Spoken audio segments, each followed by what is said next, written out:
राष्ट्रवादी काँग्रेसच्या अध्यक्षा सुनेत्रा पवार यांनी निवडणूक आयोगाला पत्र लिहिलंय। या पत्रामुळे पक्षातील दिग्गज नेत्यांमध्ये खळबळ उडाली आहे। 28 जानेवारी नंतर झालेला पक्षाचा कुठलाही पत्रव्यवहार वैध धरू नये अशी विनंती सुनेत्रा पवार यांनी आयोगाकडे केली आहे।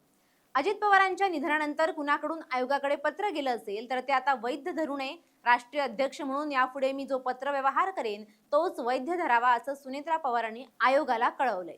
अजित पवार यांच्या निधनानंतर तटकरे पटेल यांनी राष्ट्रवादी काँग्रेस पक्ष ताब्यात घ्यायचा होता असा आरोप रोहित पवार यांनी केला होता।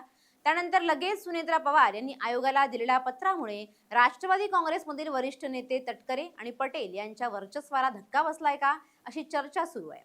सुनेत्रा पवार यांच्या पत्रामुळे तटकरे पटेल यांच्या वर्चस्वाला सुरुंग लावण्याचं काम करण्यात आल्याची चर्चा सुरू आहे। देवगिरी निवासस्थानावर झालेल्या बैठकीला सुनील तटकरेंना आमंत्रित करण्यात आलं नव्हतं। त्यानंतर दुसऱ्याच दिवशी त्यांनी आयोगाला पत्र पाठवलंय। त्यामुळे राष्ट्रवादी काँग्रेसच्या राजकारणात मोठी चर्चा सुरू आहे। यावर अद्याप तटकरे किंवा पटेल यांच्याकडून कोणतीही प्रतिक्रिया देण्यात आलेली नाही।